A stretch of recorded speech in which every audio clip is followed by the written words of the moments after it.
We will be talking today about the role of local training in federated learning. We will have just one big lecture. It will be a special edition of Better AI Meetup. And I'm very glad that we are able to do this with the support of Kinit, who kindly is providing know-how and help to the researchers worldwide, with HubHub, who is providing the space, and Innovatrix. I will not be staying here for very long, so because I will give the space to Mr. Richtarik, who is from King Abdullah University of Science and Technology, and he just published a breakthrough theory about federated learning. Let me just remind you that you can post the questions at Slido at #better_AI. We will be glad to answer all of the questions before the end of this lecture, and I'm very glad that you have made the time and are interested in learning something. And now, Mr. Professor, please.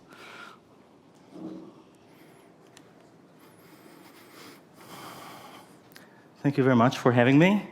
It's a great pleasure to be here and to give a talk about recent work that we published in ICML, which is a machine learning conference, International Conference on Machine Learning. This was just announced a month ago or so, a couple months ago. So this talk is about federated learning, and I'm assuming that you don't know what it is.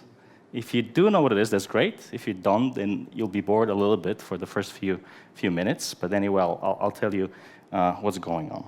So this is joint work with several co-authors. I'll have their photos on the next slide. So a student of mine, a former student of mine, and a collaborator from Germany. And in the beginning, I'll tell you a little bit more about the history of federated learning, how it started, when it started, what it is about, and then why there's this problem with local training, what it is, and how to resolve that problem. As you can see here on the slide here, we have a title for this paper, and this title is quite non-standard. We don't usually, or actually ever, come up with titles which have several exclamation marks, and the colors are just for the slide. They're not on the paper. But we thought, we're quite excited about the results, so we thought, why not? Maybe this will grab some attention.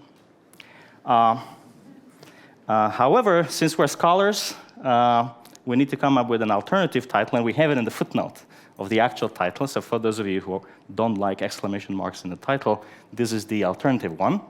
ProxSkip, breaking the communication barrier of local gradient methods. All right, so these are the co-authors of the main part of the talk, which I'll get to eventually. I don't know how soon, probably not that soon. Konstantin Mishenka, who's a former student who graduated from KAUST in December last year. He's now a postdoc in the group of Francis Bach in Paris, and he will be joining Samsung AI in Cambridge as a research scientist at some point in the fall. Grisha Malinovsky, who's a PhD student at the moment, and he's about to travel from Germany to EPFL to give a seminar talk there, and Sebastian Stick, who is an assistant professor at CISPA lab.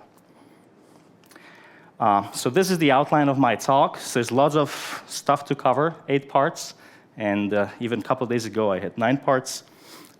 So I kind of narrowed down a little bit. So first I'll tell you a little bit about what is federated learning, if you don't know. So you don't have to know. Then I'll tell you what is local training. It's a certain aspect of federated learning which is very important. And then I start to unravel the scientific story behind how we actually looked at the problem and how we solved the problem, how we approached the problem, and what the final result is. And then in the end I'll talk about some extensions. So what is federated learning? Federated learning is training of a machine learning model in a collaborative way across a huge number of devices. These devices could be mobile phones, and this is how the first federated learning app was created. However, these could be hospitals, could be companies. The number doesn't really have to be that huge, but typically you would assume that there is a huge number of devices. The basic idea behind this is the following. Devices are getting smarter. They have all kinds of sensors. They have cameras. They have microphones, so you can take photos, videos, and so on. You can type emails, you can set up the phone in various ways, and so on. And all of this generates data. And the data is generated at the edge, so it's generated on these devices, and there are billions of these devices out there. Some of this data is private. People would not be willing to share the data if they didn't really have to. Now, the traditional way of training machine learning models is to gather all of this data into some centralized warehouse for processing using some algorithms owned by a company, but then you give up privacy, and also you have to actually send the data there, so this will take a lot of effort and resources, and this doesn't seem to be efficient. So there's this general tendency to try to process the data where it was originally generated. And if these are the phones, then let's process the data on the phones. And then we gain multiple benefits at the same time. So one benefit would be the data is protected, at least to a certain level. It stays there with the user, with the client. And in case of, let's say, hospitals, by law, hospitals would not be allowed to send private data of their patients anywhere. So there's no option for central processing to begin with. At the same time, we're not wasting resources by sending all of this huge dimensional data to some centralized location, which is another benefit. And we're tapping into this rich resource of data that is owned and captured by these devices. So how can we train a model, machine learning model, using data which is stored in a massively distributed way, decentralized way among many clients' devices, such as phones? So here is a very concrete application. This was the first Federated Learning app, which was shipped, which was launched by Google. And this was the next word prediction app. So everybody is trying to write some emails, but everybody uses different vocabulary, maybe language, and so on and so forth. And you don't write as many emails as would be necessary for your phone alone to build a powerful enough machine learning model for this app to be useful to you.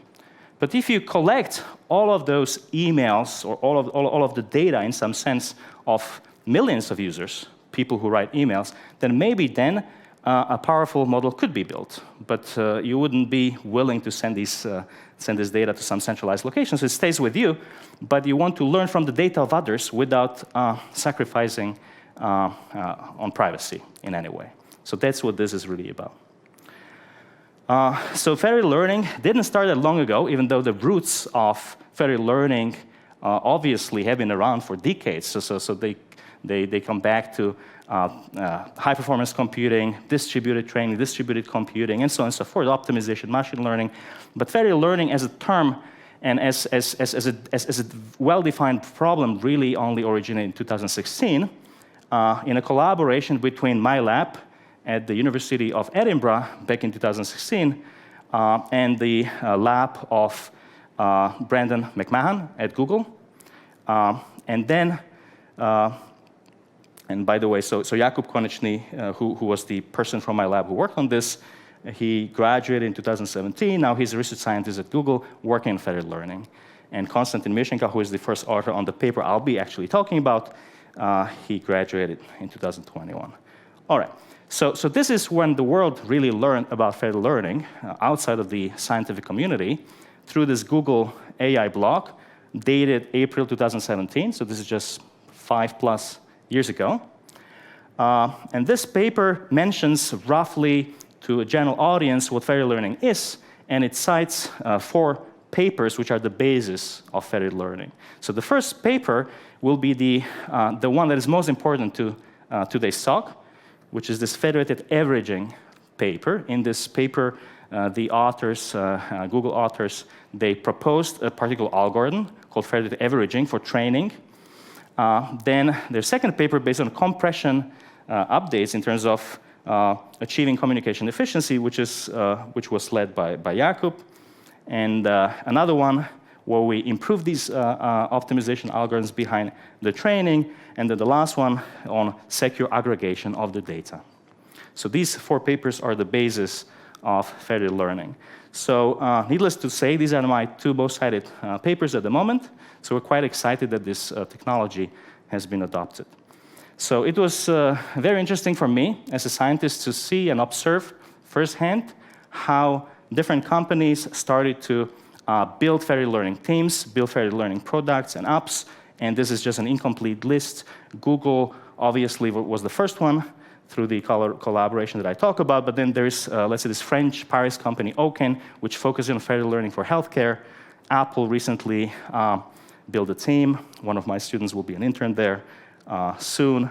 Facebook, and so on and so forth. So big companies are all investing in federated learning. In this article from a couple of years ago in Forbes, the author mentioned 6 areas in AI which will form the future of AI, and federated learning was mentioned as one of those. And if you just think about why, it kind of makes sense. So you will not have machine learning without data, and the data is stored at these edge devices. That's it. So you have to process it there. Otherwise, in the future, at some point, this thing will not be really tenable or efficient. So federated learning, to me, as a scientist, is a really wild field. There are many, many different aspects of this problem that need to be solved. And these are just some of them. So for instance, one problem is communication complexity. So the idea is when these devices collaboratively train the model, they need to communicate somehow. If they don't communicate at all, how can they collaborate, right? So they can't collaborate without talking, so that's natural. If they didn't talk, if they didn't collaborate, then they would be training models based on their own data only, but nobody has enough data to build a powerful enough model, so this is not very useful. And this collaboration necessitates communication. But when you build powerful models, they are highly dimensional. They include many, many millions or billions of neural network weights, and these weights need to be communicated. This is a very, very heavy operation, and especially with devices such as phones, which are connected through some low-throughput Wi-Fi and so on and so forth, this becomes a really, really big problem. So one has to think of ways to reduce the communication burden that is necessary or needed to train these models. And there are these multiple ideas how this can be done, and the one I'll talk about today is local training. It's one particular idea. Data heterogeneity is another problem. If everybody has very different data, how can we make sure that the model that we train is going to be useful to everybody?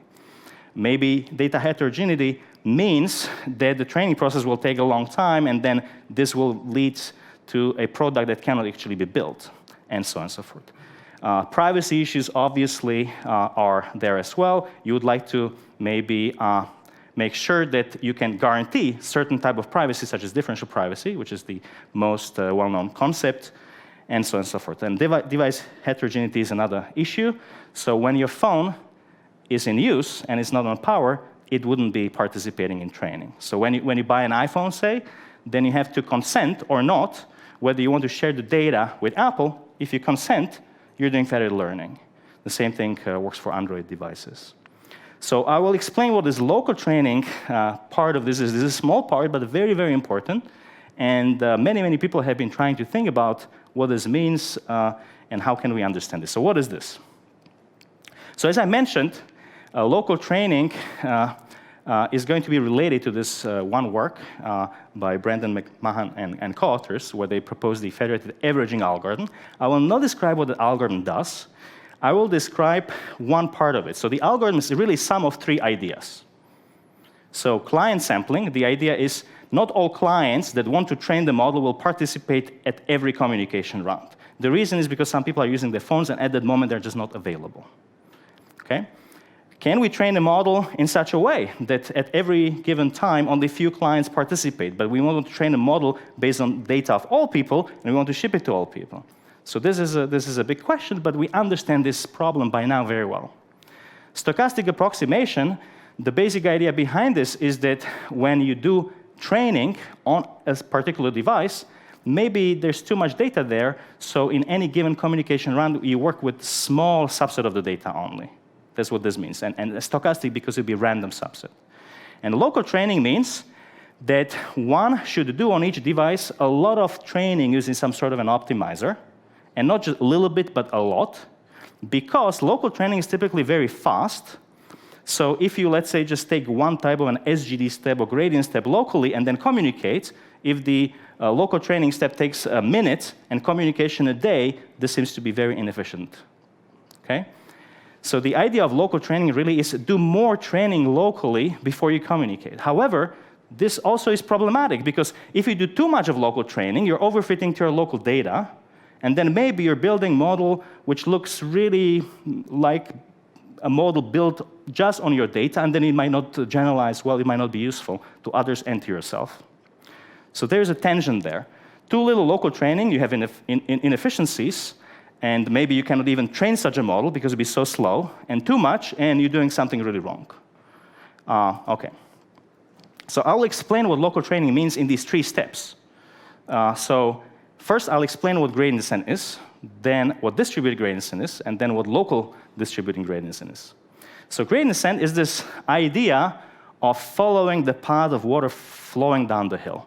So if you wish to train a model, you do it in such a way that you wish the training loss to be as small as possible.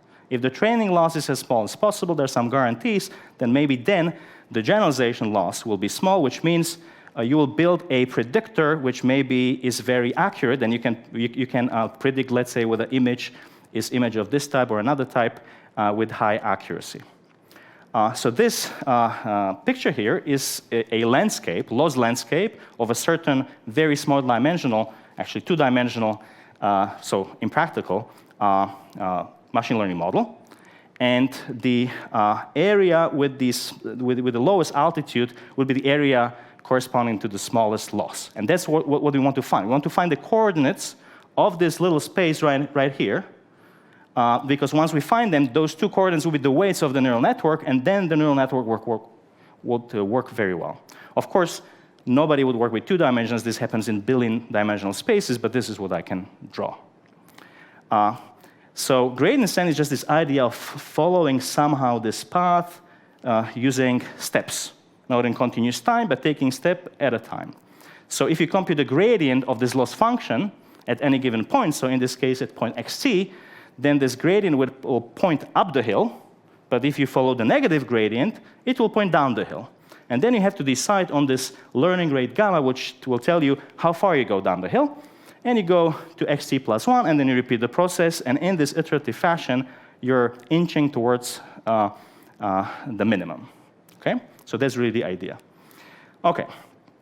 So now what is distributed gradient descent? Distributed gradient descent is just gradient descent implemented in a distributed fashion for the federated learning problem.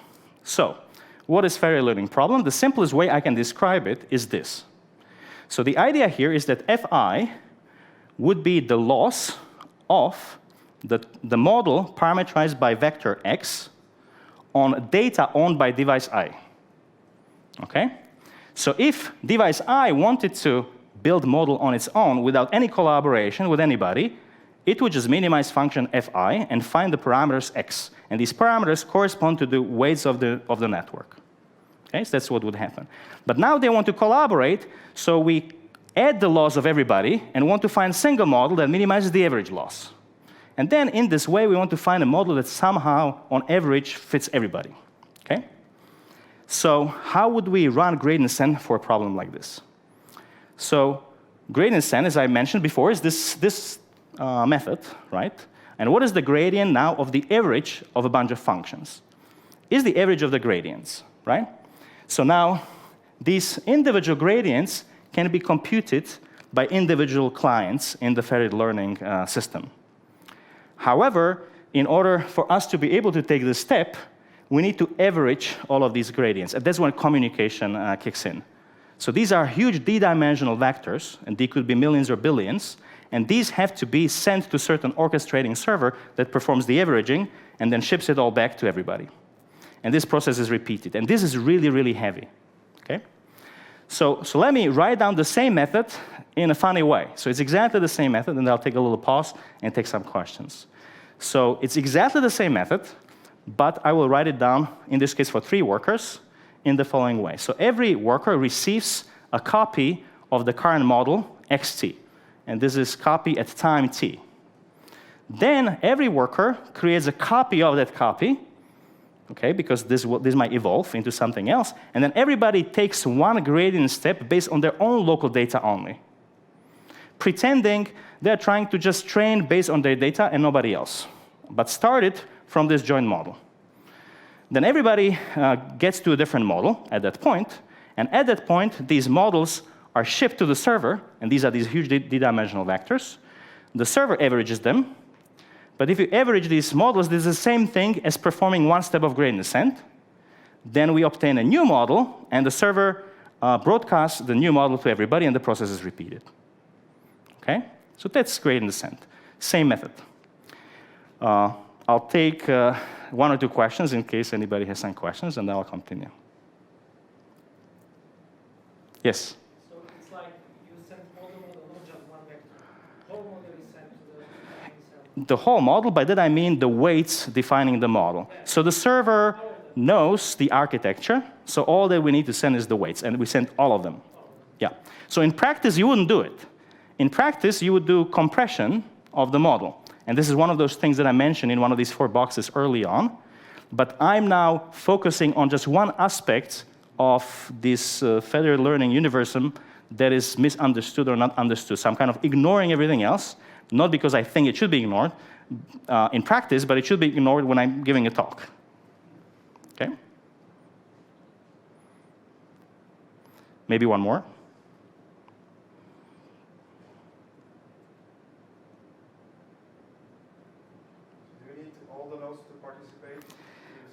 I will assume all the nodes participate, but again, I'm doing it for simplicity because I just want us to focus on the aspect of local training and nothing else. So in practice, of course, only some small subset of nodes will participate, but here we will focus on, we'll essentially simplify the problem so much that we'll remove all these other difficulties, and still the problem will be difficult, and that's the problem that we'll try to solve. And then the idea, once it gets solved, maybe then we can add these complications back in. Okay, that's the idea. Okay, and there's one more over there. How many times you repeat this cycle? So this depends on the data. Can you just repeat the question? How many times do you repeat this communication process? How many communications are needed? So I will actually give you a mathematical formula for this soon. I'll tell you how many times. So could be too many, and that's part of this local training. The local training idea is trying to reduce that. Okay, so what is distributed local gradient descent now? So the distributed local gradient descent is something that you already can kind of intuit based on what I said so far. It starts off in the same fashion as if you were doing distributed gradient descent. So everybody gets a model, XC, from the server. Everybody creates their own copy. Everybody takes one gradient step. But at that moment, they realize this gradient step just took a minute. And now when I ship this d-dimensional model, if I send it back to the server, this will take hours or a day. So this doesn't seem to be OK. So we'll just keep going. We take another gradient step. We take another gradient step. We just keep going. And we take capital K gradient steps. So let's say everybody takes exactly the same number of steps. And if you ask me why everybody the same number, well, in practice, some take more and some less, but I'm simplifying everything. OK? And at this point, only after many steps were taken, the model is sent to the server. Server performs averaging and broadcasts everything back. Okay? So this is the idea. OK, so this looks fine. Why would we do this? What does it actually do? It turns out, if you implement this, it could be 10 or 100 times better than taking just one gradient step. It could be massively better. But nobody knows why. And I can honestly say that because I've seen the papers, and nobody knows why. So any mathematics ever done for this problem says that the number of communications that you would need with multiple steps is larger than the number of communications you need if you just take one step. So that's something is wrong, right? So in practice, it's much, much better. But in theory, it's worse. So we're missing something fundamental. And it may mean, because we're missing something fundamental, maybe we're not even doing it right in the first place. Maybe we should modify it somehow. It could be even better. Okay? So there's something really problematic there. OK, so the brief history of local training I could start several centuries ago when gradient descent was first proposed by Cauchy. OK, so maybe that's going too far in the history. But several decades ago, Olvi Mangasarian pretty much proposed local gradient descent in a certain version, but there was no analysis that would say this is better than not doing anything local. Then this was picked up by a few people a few years before this federated averaging paper by McMahon et al., but I'm not actually including those here. And they first observed that this could be massively better. Okay? Brandon and co-authors, they realized this could be really useful in this federated learning setting, borrowed that idea, added some other tricks, and wrote this paper, which is immensely influential. However, there was no theory in this paper. It's a computational paper, systems type paper, no explanation why this works. And then it took some years to even figure out whether this actually even converges, whether you will find the optimal model with these multiple local steps. GD is guaranteed under certain mathematical assumptions to find the right model, but this local GD is not. And it took a number of years, and we actually solved this with one of the same authors, Konstantin Mishenko and Ahmed Khaled, who was an intern at that time and now is a PhD student at Princeton, and myself. So we managed to prove mathematically that local gradient descent works. It will find the right model.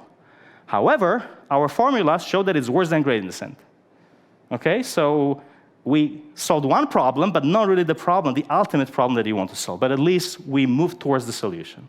So we're very happy about this. However, a little bit later, some other authors, if my memory serves me right, from MIT, they proved that, and in fact, you cannot improve the analysis from our paper because they have a matching lower bound, and that means the method, you analyze it properly, it really works like that. So it seems that local gradient descent is maybe not exactly the right method. Maybe one has to modify it a little bit. OK. So why does this really work from a computational perspective? So let's forget about any kind of theory. Let's look at what happens. And what really happens is something like this. Here on the x-axis, you have the number of communication runs. And these are massive numbers, so you wouldn't want to be in a scenario like this. And here you have suboptimality in terms of loss. F star is the absolute minimum loss you can achieve, and fx is the loss of model x. And as you communicate, you build new and new models, and the loss goes down. Okay? So when you look at gradient descent, which takes one local step, this is how it behaves. So it can achieve any kind of accuracy, but it's pretty slow. When you take, let's say, 16 local steps, you get this violet or purple color here, and you can see that in the beginning it's massively better, but then it just gets stuck. So if you want a model that is accurate to 10 to the power minus 3, then taking this number of local steps is much, much better than taking 1. But if you want higher accuracy, you need to take fewer local steps, even higher, even if you, and so on and so forth. So this is roughly how this thing actually behaves in practice. But even this picture doesn't have any theoretical explanation. It's not clear why any of these local curves are even below this non-local one, the gradient one. Even that is not clear. But this is what we observe in practice.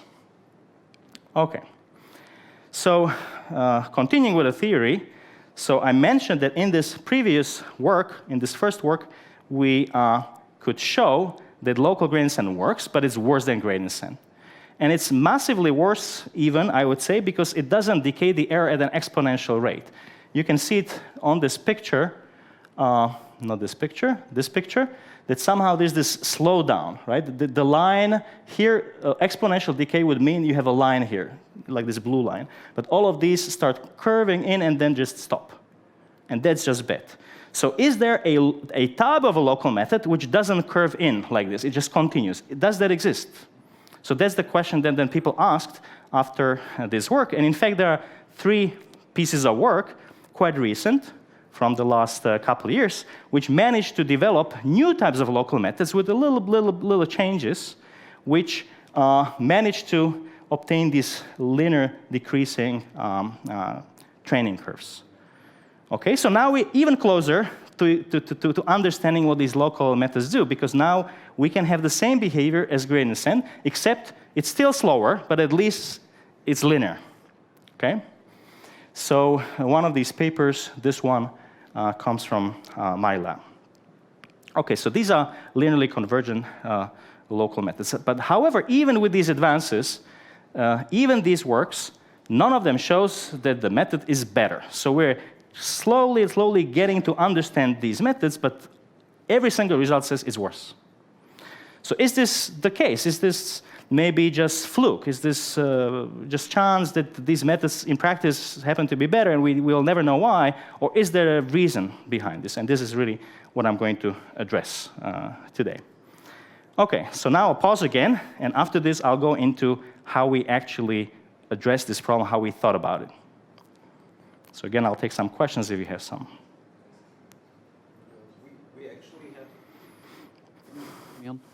We actually have questions from Slido, so maybe okay. we can answer them right now. So the first one would be, is privacy really achieved if we communicate the gradients? Is it not possible to reconstruct the inputs if one knew the model? It typically is, yes. Yes. I'm ignoring privacy considerations in this talk. Yeah. So if you want to guarantee some type of privacy, you would need to add additional noise using, let's say, a Laplace mechanism, which would make sure that differential privacy is preserved. You would need to implement secure multi-party computation or homomorphic encryption, additional tricks. But now I'm focusing purely on the nature of local training. Yeah, so we are doing still the simplified model. Yeah. And the other question would be maybe more, let's say, from the practical point of view, are the hyperscalers with big centralized data centers going to lose out when too much of this learning happens locally, as you said? I don't really know. But as you've seen on one of these slides, all of them are investing in federated learning, so they probably won't. Yeah. But I don't really know. They probably want to stay in the forefront Yes. just to make sure. Yes. OK, thank you. Yes. OK. If there are any more questions, just don't feel free to ask. Yeah. Yes. Please, can you wait for the microphone? So I just thought if you can just, when the learning basically stops, if you can just switch to the slower version of the learning. If you can switch to what? To the slower version of the learning, like doing it. To smaller learning rate. No, like doing it step by step. Smaller replicating. Yeah. Right. Well, you could, but still it would be worse in theory. So these methods could be slightly improved with various additional tricks. So decaying the learning rate is one of these tricks. Maybe increasing mini-batch size is another trick, and so on. But all of this, none of this would really resolve the issue of understanding the nature of local training. So yes, practically, we can add more things to this. We can add momentum, we can adaptive learning rates, and all kinds of other things. But I'm not approaching this talk from the point of view of let's build a piece of software and ship it. I'm approaching from a scientific point of view. I want to understand what is this local work doing on its own if we remove all these other bells and whistles. Yeah, and let's do one more question from Slido, and then we'll move on. And that would be whether it would be a good idea to adapt the number of local gradient steps as we are training, such as 32 at the beginning and then perhaps decreasing Yes, that's the a good number. idea, and somebody already wrote a paper about it. And it is a good idea, and it does help. But it's still worse than gradient descent, in theory. Okay. So people tried all kinds of ideas. There are thousands of papers on this topic. So if you've seen the paper on federated averaging by the Google authors, there's more than 5,000 citations. And everybody was trying to, almost everybody trying to fix it, do something, improve it. And everybody failed. Okay, thank you. But not failed miserably, so they achieved something, but they failed to solve the ultimate problem, to show that, in fact, local training helps when compared to non-local training. So that was not resolved. OK, so now I'm afraid I'll have to introduce some mathematics here. But I'll try to explain it, hopefully in a way that all of you will understand. So I'm starting with this problem. So this is the problem that we want to solve. And now the first step to our solution is we just reformulate it. So essentially, everyone was looking at it from that point of view, of looking at it this way.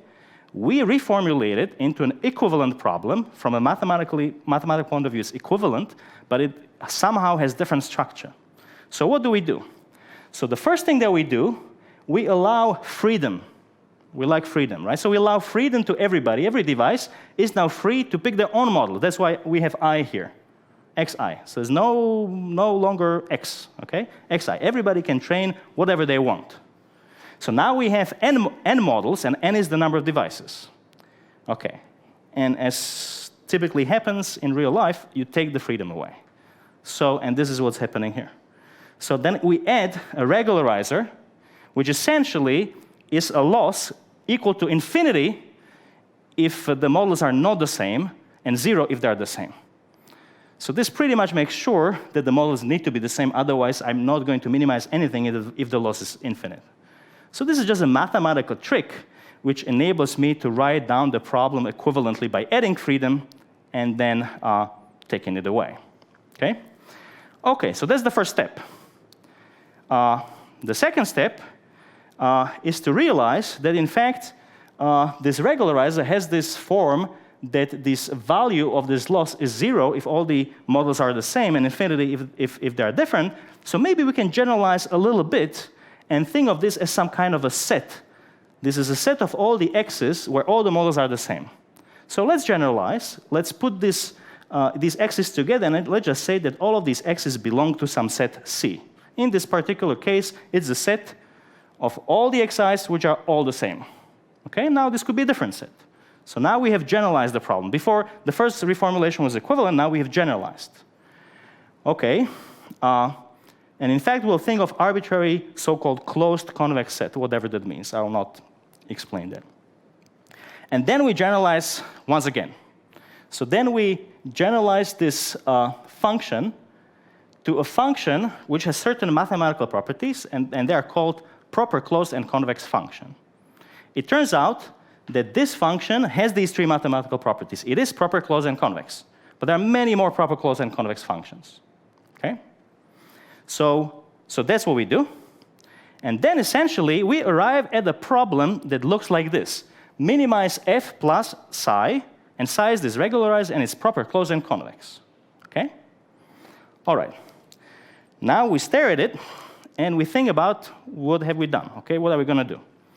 It turns out there are algorithms that can solve problems of this structure when this loss, this regularizer, is proper closed and convex. And one has to look into the theory and algorithms of optimization and machine learning. And the most basic algorithm of this type is called proximal gradient descent. So it's a generalization of gradient descent that can also work with this very strange function, which is proper closed and convex. Okay? What does it do? It first, okay, I'm mentioning some mathematical assumptions, but you can ignore them. And for those of you who are interested, you can read them and even ask about them.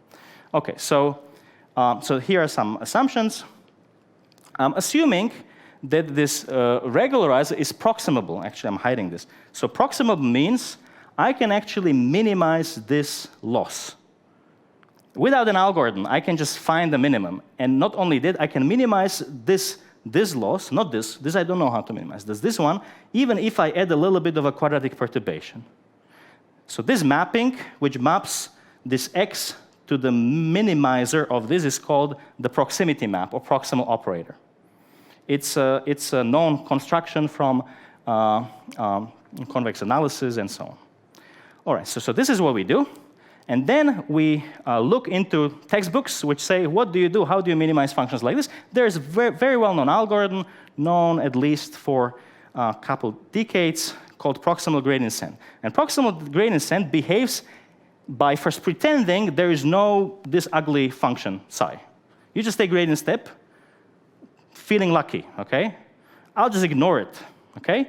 And then you can take gradient step and you ignore the psi. And after this, you evaluate the proximity operator. Okay? And that's it. It turns out that this fixes it, and this trick will find the minimizer, the model which minimizes this regularized loss. Okay, so I'll pause again, because this starts getting a little bit ugly.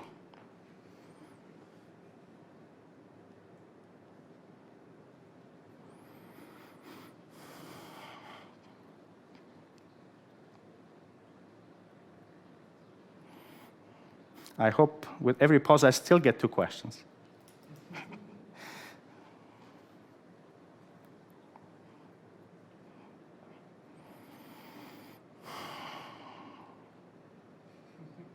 I'll wait for those 2 questions. You have to work with me.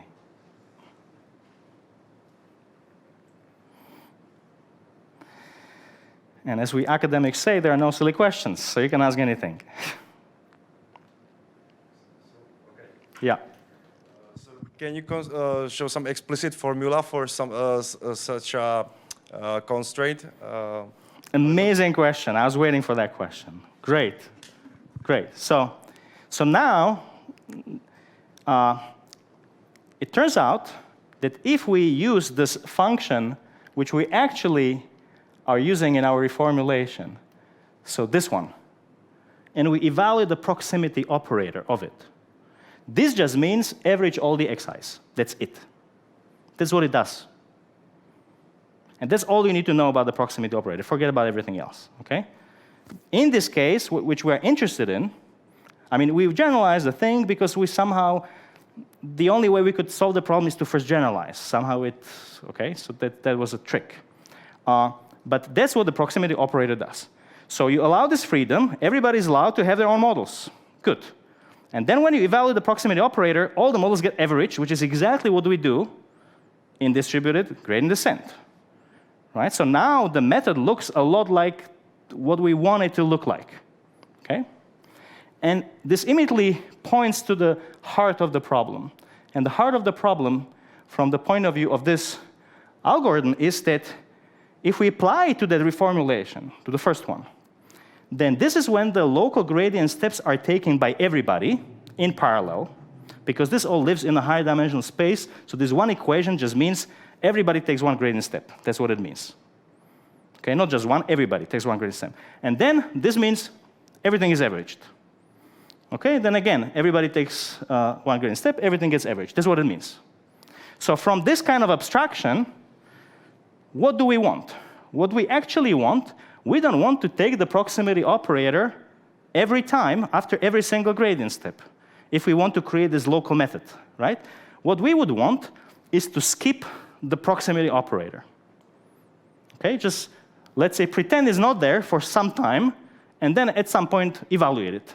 And that would mean everybody takes many gradient steps, and only then the averaging happens. Okay, that's what we would want. Okay? And now the second question. Yeah, we actually... Can you just turn on the mic for a bit? Do we know if the uniform average is the best way to satisfy the proximal operator? Well, the uniform average is the solution to that. It is the evaluation of the proximity operator. That's what it is. Yeah. Now, one can modify these things, but for this talk, that's all I'm working with uniform average. Okay, good. Good. So now, once we came up with this realization, we're thinking, can we change this classical method, which is you can find in textbooks, proximal gradient descent? Can we change it so that you can get away with being lazy? Just don't do the prox. Everybody says do gradient, prox, gradient, prox. So can you do gradient, gradient, gradient, gradient, prox? Gradient, gradient, gradient, gradient, prox. Can you do that? And what effect would that have on the method? So what we found out, theoretically, is that not only you can do it and the method will work, nothing will change with the number of iterations of that method. It will not change. You can skip the proxies many, many, many times, and it will still take the same number of iterations. Okay? Same number of training steps. What does that mean? Well, these training steps, they're not all created equal, right? Some training steps don't involve the prox, and some do. The totality of them is unchanged, right? But only some of them take prox, so only in few of them I communicate. Okay, so if I can skip it many, many times, the prox, then actually I'm doing communication reduction. Because what I'm saying is that I'm not communicating after every step. I'm communicating after every many steps, but the totality of the number of steps is unchanged, so I'm communicating fewer times. Does that make sense? Or did I confuse everybody now? It just sounds too good to be true, basically. OK, that's great. So yeah, we feel the same way. But it is true. OK. So here is the basic theorem. So this is answer to one of these questions early on. How many steps will proximal gradient step take to solve the problem? And this is how many. The number of communications or number of steps needs to be this blue number, this L over mu. This is called the condition number of problem, and it has to do with the quality of the data, and also with the selection of the architecture of the model, and also with the loss function, and so on and so forth. There's many technical details. Times logarithm of 1 over epsilon, which all of us know is 5. It's just 5. Because nobody wants to solve to higher accuracy than, I don't know, 10 to the power minus 6 or 8, and this logarithm is just a small, tiny number.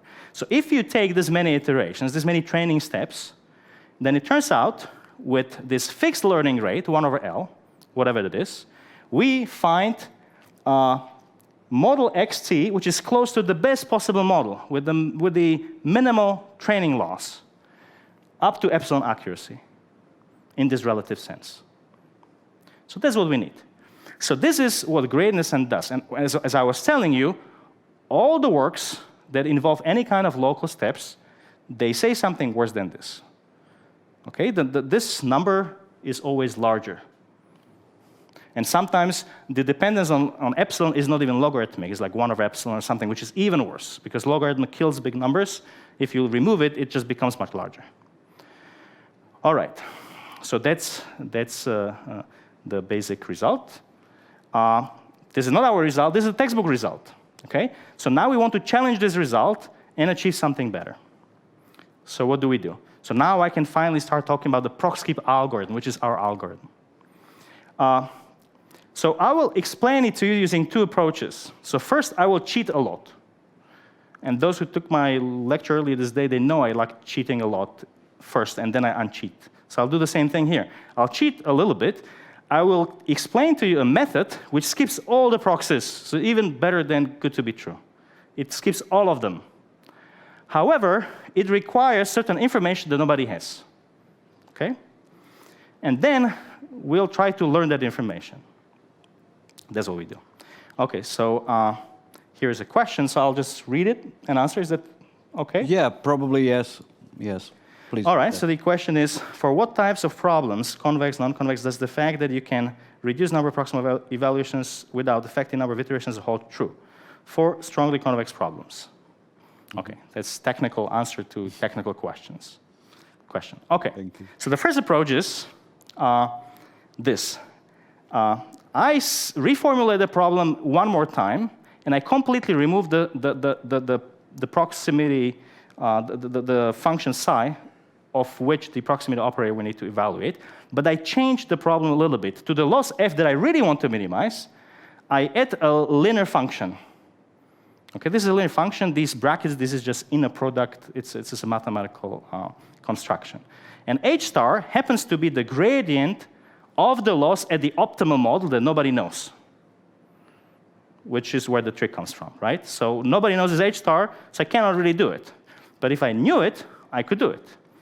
Okay, and x star is actually the minimum of this regularized problem. Okay, so now what happens if I actually solve this problem? If this is the loss I'll train, okay? What happens is that the optimal model of the original problem I'm interested in is actually a solution to this. But this doesn't involve any psi, which means it will never do any proximity operator of psi, which means it will never communicate. So this idealized method essentially can be summarized as this. Instead of minimizing the original loss, allow everybody freedom. Everybody can have their own model. Okay? After that, find this linear perturbation, which nobody knows how to find. Okay? It's difficult. But pretend that you know it, add it to your loss, and then minimize that. And then after that, everybody just does local training and never communicates to anybody. So this is a magical information which you can tell every client, after which they don't have to talk to each other, and they still solve the problem. Okay? This is because the first order optimality conditions actually satisfied at this model, and we know that this is true. However, nobody knows this thing. So this is this magical quantity that nobody knows. So what do? We will actually learn it on the way. So how would the gradient descent look like if we applied it to this? What is the gradient of this linearly perturbed problem? Is a gradient shifted by this h star. Okay, and this is what everybody does locally. Doesn't have to do proxies and so on and so forth. So I already mentioned this. So the idea of ProxSkip method is let's learn this shift that nobody knows throughout the iterative process somehow.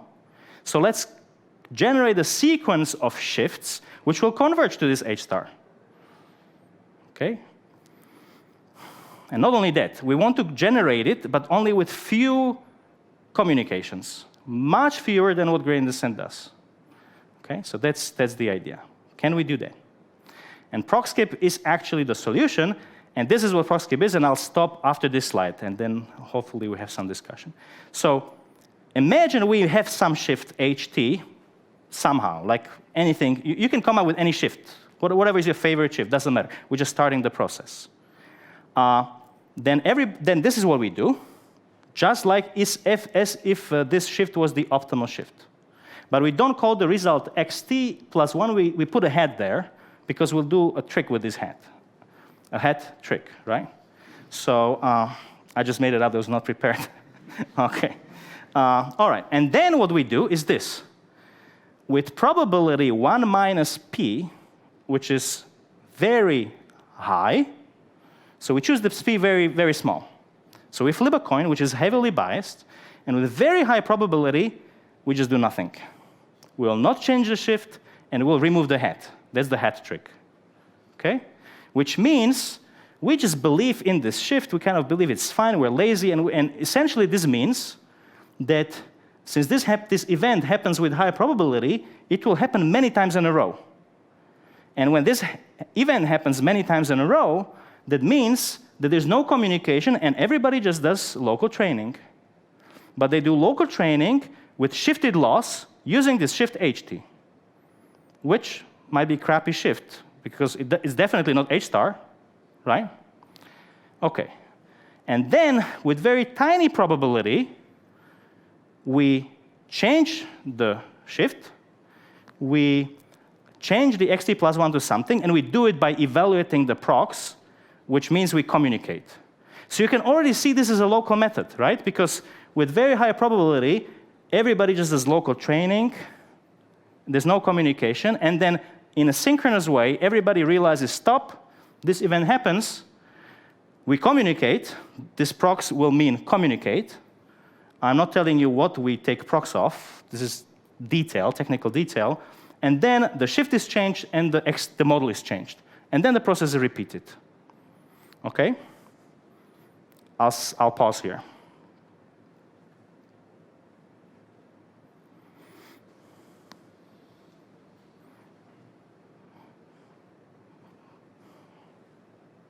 Yes. OK, so this is a reformulation of the original problem, right? And so when we have an original problem, what is the shift? Because that's... So this is, we're solving reformulation of the original problem, but the reformulation is equivalent. It's mathematically the same problem, but computationally it's different. Okay, it's really the same thing. So it's something like, I don't know, let's say you want to solve a linear system, and you have some big matrix, and you solve a linear system. And somebody tells you, solve the linear system. And let's say that you give this linear system to someone, they will diagonalize it, or upper diagonalize it, or something like this. They pre-solve it for you, and then they tell you, then you say, solve that system. It's the same system, but it's much easier to solve. In other words, you want to have some job done on a car. If somebody does all the work for you, almost all of it before, then it's easier to finish it off. So somehow the reformulation helps us to do this in a better way. But it's completely equivalent. It's the same thing. We're still solving the same problem, just looking at it differently. OK, thank you. There's a question over there. Can I assume that this needs to be synchronized? Like every device has to do the same steps of skipping steps? Absolutely, yeah. So in this method, at some point, the server tells everybody, stop now, and now you give me your models. Yeah, it has to happen that way. We don't know what happens if everybody stops at the random time, and so we have no clue what will happen. Okay. Are we good? Okay. So this is it. So in fact, this is the simplest way I know how to describe the method, and I'm not telling you 3 things. I'm cheating 3 times here. And I will not tell you what these 3 question marks are. This is just not that important. If you want, you can look here, and now I go back again. So, so it was there, I promise. You can look again, and I go back. So that's the full algorithm, really. This is the high-level description. OK, so now what have we done? OK, so this is all fine and dandy and everything, but what does this actually do? So this is the theory. This is the main theorem that we have. If the number of iterations of this method, and this is not the number of communications, right? Because in some iterations we evaluate prox, and in some we don't. So this is the total number of iterations, is at least L over mu, which is the same L over mu as before, same one of prox GD. Max with 1 over p squared, where p is the probability of skipping things. Okay, so this is this tiny probability. So this is the probability of evaluating the prox. This is the probability of actually communicating. So we want it to be small. Times log 1 epsilon, then something is solved to epsilon accuracy. I will tell you a little bit what that something is. But believe me that this means we have found epsilon solution very close to the optimal model. Okay? Now, what does this mean if you look at it? What it means is, imagine that we never skip the prox. How can we do it in our method ProxSkip? Just choose the probability to be 1. If you choose it to be 1, you never skip the prox, you always do it. Right? So let's put the 1 there. What is the maximum of L over mu and 1? Does anybody know? Depends on L over mu, right? It turns out L is always bigger than mu. So what is the maximum of L over mu and 1? L over mu. So this is L over mu times log 1 epsilon, which is exactly the same number of steps as proximal gradient descent. Okay? So yeah, granted, this is some different quantity, but the different quantity is epsilon accurate. So believe me that it's fine. So, okay, so we recover the proximal gradient descent result. However, what happens if you decrease the probability from 1 to, let's say, 0.9? Well, L over mu is typically very large. So with 1 over 0.9, which is close to 1 anyway, it's still going to be L over mu. Okay, and what if we decrease it to 0.0.1? If it's 0.0.1, then this is like, what, 10,000 or whatever. But L over mu could be million. So this is still L over mu. But what does it mean if p is 0.01? It means we communicate only every 100 iteration on average. And we still didn't even increase the number of steps. But that would mean we're saving on communication massively, right? So that's what this says. What does this think? So this is certain Lyapunov function, so to speak, but the idea is distance between the current model and the optimal model, plus distance between the shift at the optimal shift. And since this whole thing goes to 0, this actually also proves that the shift that we're learning, we will actually learn it. It converges to the optimal shift, and the model converges to the optimal model. So we guarantee that our intuitions were correct. Okay? Now you can ask the question, how should I choose P? Okay? And there is an answer. Choose P so that the number of communication rounds is minimized. Obviously, that's what you want to do, right? You want to train your model, Federated Learning model, as fast as possible, and if communication is the bottleneck, that's what you care about. What is the number of communication rounds? Well, it's the number of iterations, T, times the probability that in any given iteration you communicate. There's the expected number of communication rounds, the average number of communication rounds. Okay? It turns out that this is the formula for it when you multiply these two numbers together. And this is a function of p, but it's a very, very simple function of p, and it looks like this. It's actually the maximum of this blue thing and this green thing. So it's actually this little shape. And we want to minimize it. Where's the minimum? Exactly here. So p star in this case should be 1 over square root of 2, and this happens if the condition number is 2. So we know we have a mathematical expression for the probability with which we should communicate. And it's 1 over square root of number, square root of the condition number. That's what it is. 1 over square root of the condition number. What does that mean? It essentially means that what is optimal to do is for every device to take square root of condition number local training steps and then communicate. Square root of condition number training steps, then communicate. But this means how many times you can do this before you get to condition number training steps? Square root of condition number times. So that means that the number of communication rounds is now square root of the condition number and not the condition number. So if gradient descent, which is this non-local method, takes 10,000 communication rounds, this method takes only 100, square root of that. This is massively better, and this is mathematically now shown that these local training steps actually can massively improve the communication efficiency. So whatever is you can do with one local training step, take square root of that, and square root kills everything and makes it very small. So that's what is written on these slides. I don't have to really go into this. And we have a summary table where we say that. You can see square root of condition number. That's what we do.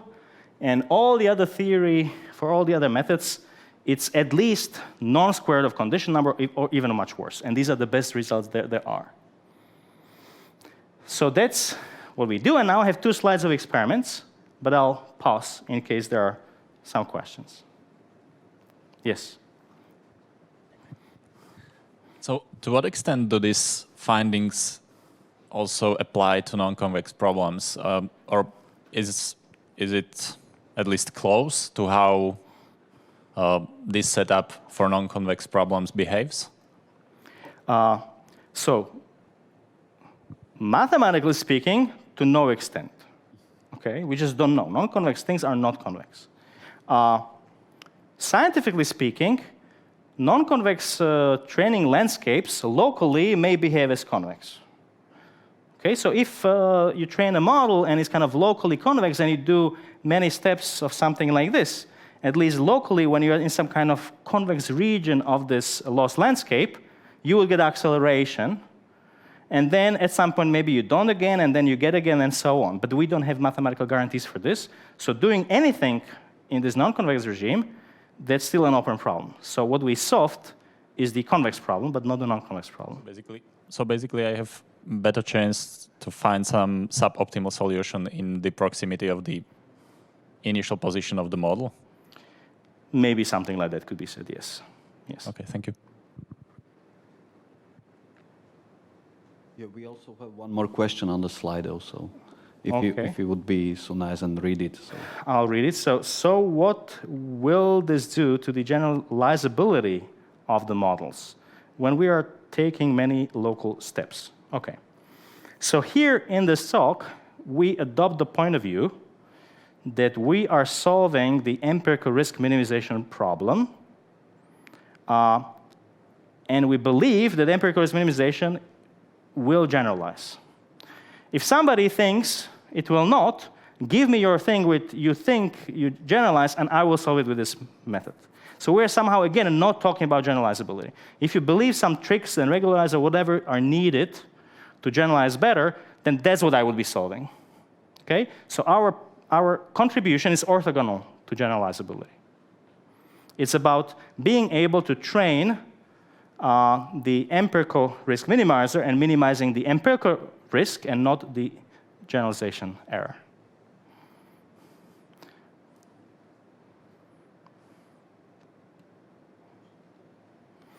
All right, so let me show you these plots, and I have just two, really. So this is one. So there's this famous method called momentum. There's a Polyak momentum, Nesterov momentum, and so on. It's a very famous method. And it's something that also can reduce communication. People don't really use it in practice in federated learning because of some other considerations. But if you did apply it, ProxSkip would be better. So that's the first thing I want to say to the fans of momentum. I will not say what it is, but that's what happens. And now this is the interesting plot, just this one on the right. We run our method compared to the best local training methods out there, which have the best theory, okay? And we chose all the hyperparameters according to the theory from all these papers. We're not doing any kind of cheating by fine-tuning and going beyond the theory, because we're interested in seeing whether the theory is good or not, okay? And it turns out there is no comparison. So if we run our method according to theory, there are many orders of magnitude difference, many orders. And this is empirical proof that what we've done is right, and we're really doing something different than all these other methods, which don't have the property that the communication efficiency is better than with multiple local training steps that we won. So you can see that we can find almost machine precision with a few hundreds communication runs, but these methods will just never find machine precision. I'm not saying we should be looking for machine precision, but this is a hypothetical scenario. So these things we don't have to. OK, actually, I want to look at this one on the left. So there's one method which I really need to pay some homage to, which is the scaffold method, not from our lab, which was this state-of-the-art before our method, this linearly converging method, but worse than gradient descent. It turns out, for that method, you can adjust the hyperparameters, which go much beyond theory, much larger learning rates and so on than what the theory prescribes. When you do that aggressively, then scaffold matches the performance of our method. And by the way, I didn't tell you that in these plots, we called our method scaf new. OK, that's ProxSkip. We just played a little game there. Scaf old, scaf new. OK, that's it. Little joke. So the performance almost matches. So essentially, from a practical point of view, there is a method which does really, really well, which is the reason why there are federated learning products. They're shipped, they're used on your phone. When you say, hey, Siri, you're doing federated learning. When you do on Gboard next word prediction, you're doing federated learning, and so on and so forth. So these things are used. But they're used with engineers going much beyond the theory and doing all kinds of hyperparameter tuning, which is very clever, but which is non-robust, because if you tune the hyperparameters, maybe this will just fail at some point. If you don't know, if you don't have any theory which will tell you, it will not fail. So our method, if we run it with tuned hyperparameters and their method, they perform really the same. So maybe, in fact, one can do the same theoretical contribution for scaffold with different theory, maybe. So maybe the method is OK. OK, so this is the same thing, but now we apply stochastic approximation as well, which is this extra trick which is used in federated averaging. But we didn't apply client selection, and we see the same behavior. These lines just become a little bit wiggly because there's noise in the training process. We use mini-batching there. And that's really it. And then I only have some extensions. This is the stochastic approximation extension, which I'm not going to talk really much about, but I will talk a little bit about this. So we can do all of this on a network without the need for a centralized server. So we can do this communication along the edges of a connected graph only, peer-to-peer. And we can have the same guarantees there as well. So we believe this might be the future of federated learning, where there won't be even a centralized entity doing the aggregation, but devices would communicate peer-to-peer to each other along some edges. Thank you very much. That's it.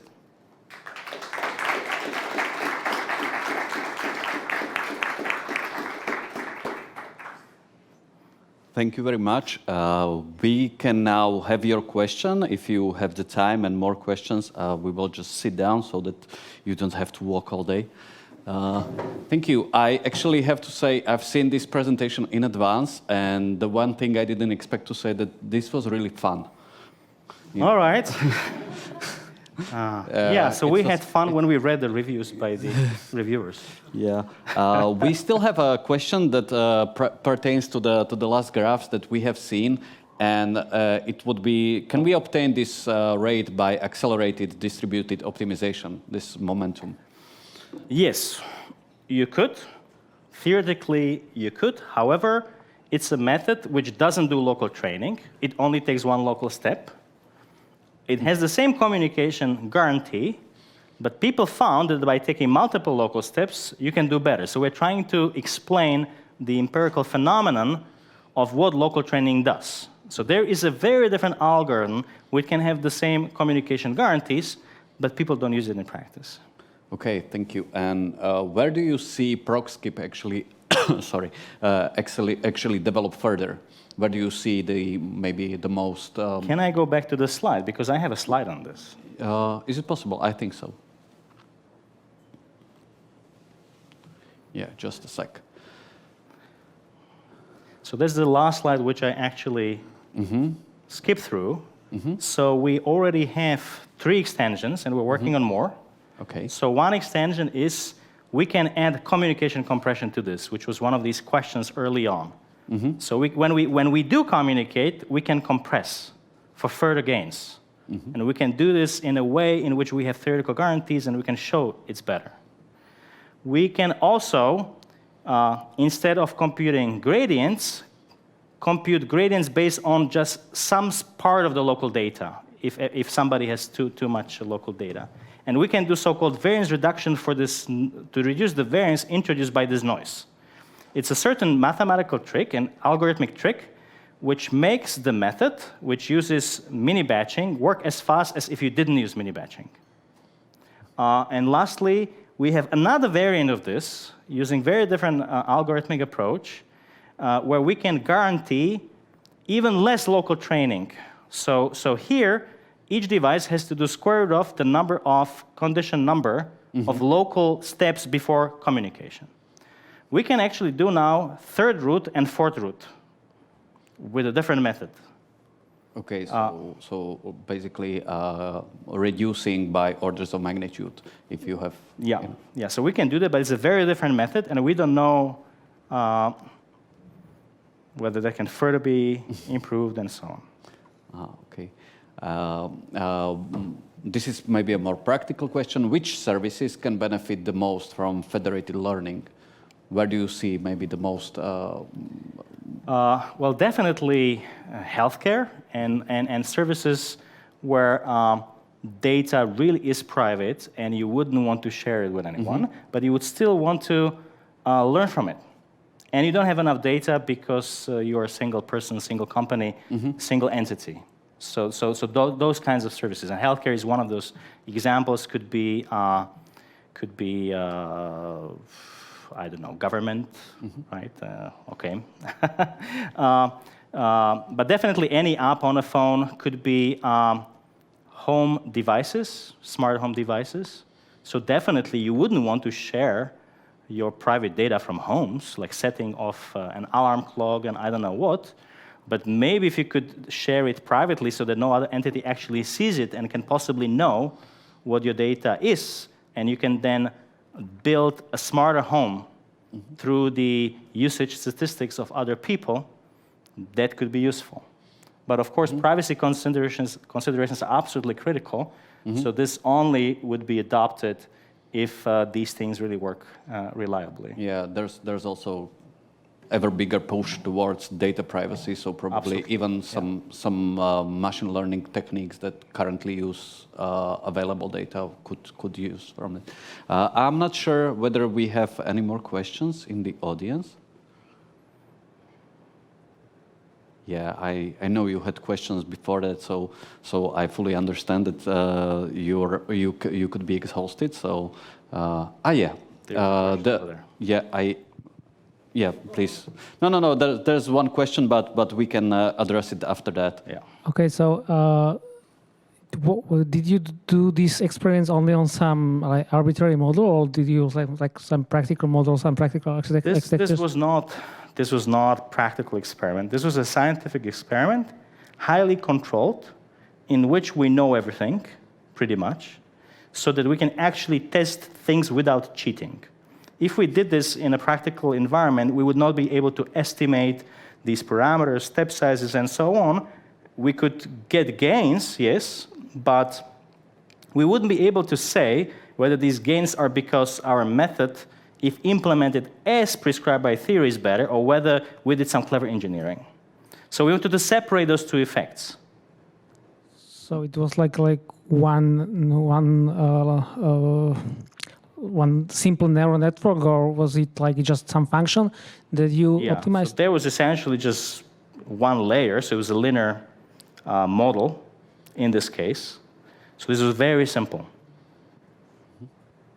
But what I would say is that these local methods are working whether our paper exists or not. They're working, and local training does help, and we know it. And this is in use. And it's not that we discovered suddenly that local training works. Everybody knows it. Just nobody knows why. So that's what they explain. So we're not so highly motivated to then go and test this on some huge dimensional data and so on and so forth, because everybody knows local training works. That's why they do it, right? But nobody knows why, and for that it was completely enough to do these kinds of experiments that we did. Yeah, thank you. And we will get to the question that's on Slido. And if you could give the definition of L and mu again, which was the part of where we were looking for a minimum, right? So I could do this verbally, or I could also go to the slide where this was defined. Can we? And I can do both if you allow me to go back to the slide. Yeah, we can, yes. All right, so this was defined early on when I mentioned Prox-GD. So that would be, oh no, so that's later than this. Okay, keep going. Yeah. No. I'm close. And here it is, okay? So, so you take the loss, which is fx, and you subtract from it linearized loss. That's what this fy minus grain of fy multiplied by x minus y is. This is so-called Bregman divergence of the loss. You say that this Bregman divergence is lower and upper bounded by certain multiples of the distance squared between x and y are two models. So whenever you work with data and losses which satisfies these two inequalities, then our analysis, our mathematics and algorithm apply, and that's also the definition of mu and L. Now, from practical point of view, L is something like the size of the data in some sense, but not the number of data, but somehow the size of it. Typically, it's a very large number, and that means that L over mu, which is this condition number, is typically very large, and typically mu is a very small number. Yeah. Okay, so the ratio is very large, and that's the problem, because then this non-local training takes many communication rounds, because the number of communication rounds is the ratio of the two. So that's the definition. Yeah, it's a large number. Just remember that. L over mu. Yeah. Looks like we don't have any more questions for the... yeah, we still do. Yeah, I'm just curious, because what I like about your work and your talk is that, as I understood it, that there is some practice engineering which actually is ahead of the theory, or was ahead of theory. Now you found some theoretical explanations, and now the question is whether, and I think it was already partially answered, but so maybe these are two questions. So first, when you have this theory now explaining this, is it like in other areas now it can bring new practical solutions which will also move the whole engineering part like bigger steps forward? And also, what do you see maybe for the future? Is it like, are we for the foreseeable future, will it be that always engineering will be ahead of the theory, or will the theory like catch up and actually drive the engineering? So let me first remark on the general question of engineering or practice and theory. So I believe engineering has to be ahead of theory. It has to be. If it wasn't, then engineers are useless, right? Right? If what we can do in our minds and in proof, where we actually run an algorithm infinitely many times and then provide a theorem which guarantees something, if engineers are unable to push that forward, then they wouldn't be useful. But that means engineers are super useful because they always can push this further. This never happens that engineers don't know how to push things further. They know how to push things further than what is guaranteed, and usually by leaps and bounds. They can do all kinds of magic tricks, amazing stuff, which goes much beyond the theory. And so by definition, engineering should be ahead of theory, and if it's not, then the engineers maybe should study something, right? So on the other hand, sometimes it's true that in some fields, some theory is discovered which doesn't yet make it into practice, and the engineers in those fields are behind because the thing was just discovered. But as soon as they learn it, they not only learn it and implement it, they improve on it using all kinds of engineering tricks.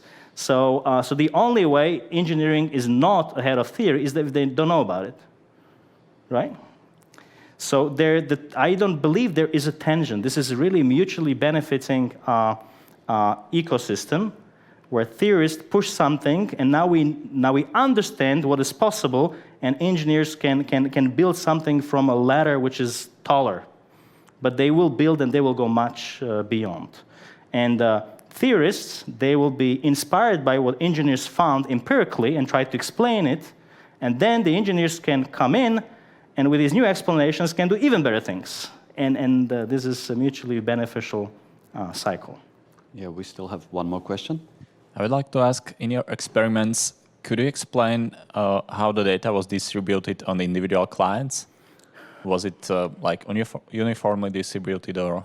I did not explain, and I don't know, actually.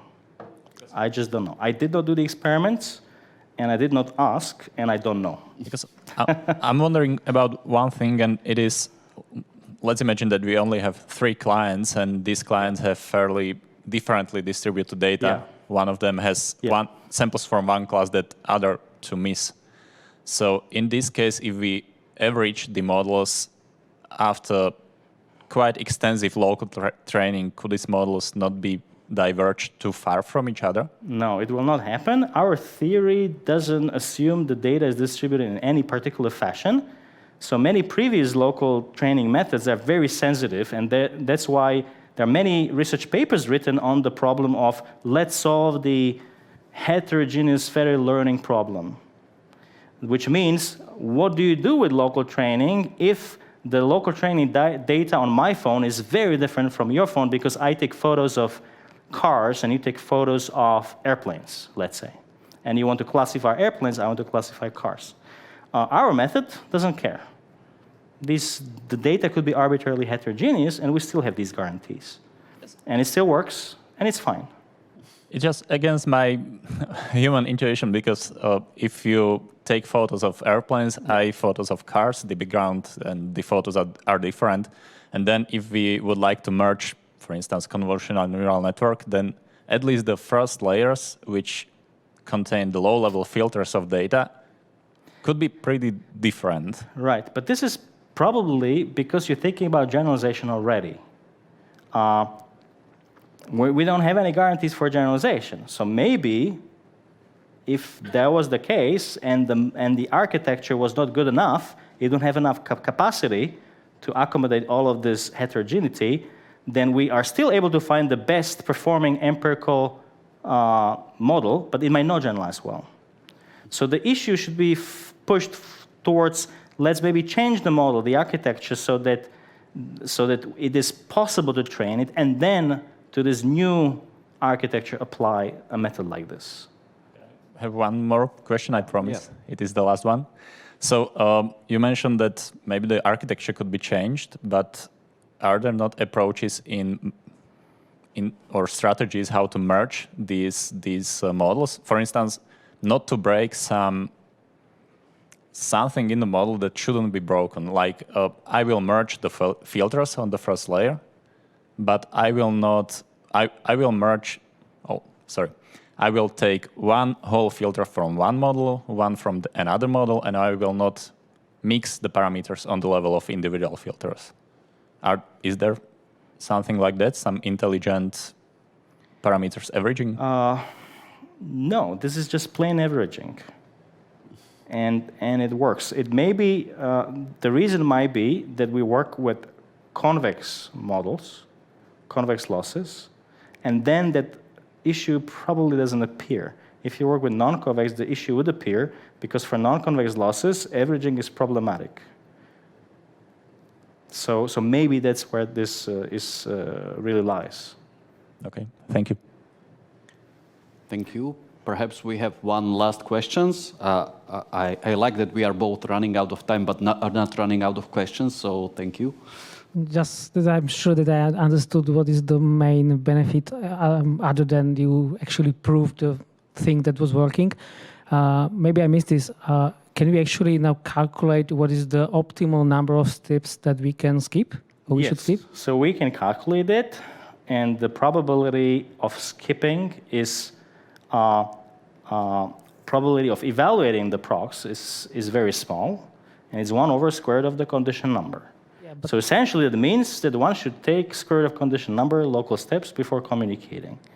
And in principle, it could be calculated. Now, can it be calculated precisely in practice? No. It can be estimated. However, we already get benefits even without the knowledge, because as soon as the probability P of evaluating the prox is smaller than 1, we already beat gradient descent. And the smaller it is, the more we beat gradient descent. And if it's 1 over square root of condition number, then we beat it the most. And then if it's even smaller, then something starts getting worse and worse. So all that we have to do is take the probability small, but not too small. And it's not that difficult to find something by a little bit of hyperparameter tuning. And yes, you're right. All that we do is explain this theoretically. However, we also had to modify the algorithm. It's not the algorithm people are using. It is a new one. And to us, it's very interesting to know that this actually is happening, because the whole federated learning industry is using local training, and nobody knows why that works. It's a very good problem to be thinking about. Why does it work? I'm not saying that it's not interesting. No. I agree with you. And I wanted to even stress it. Yes, so it may not have immediate impact on practice, because people already use local training methods. It's an explanation of an empirical phenomenon for which we didn't have an explanation. Yep. Yes, and thank you for finding the explanation. I think, the one thing with this answer is that I think everybody who's working with AI and machine learning often gets to the point that, wow, it works, but I don't know how and why. So I think it's great that we are able to find, the scientific explanation. I would like to thank Professor Richtarik for introducing. And I wish to thank my collaborators who did a lot of work on this. Yeah. You've seen them at the beginning. I would like to thank you all for coming, and for our viewers for listening in. Please stay in touch. We will see each other most probably in late October with another Better AI meetup. And I would like to thank Kinit and HubHub and Innovatrix for making this happen. Thank you all, and we will see each other, those who are live here. We will see each other shortly. So thank you and goodbye. Thank you.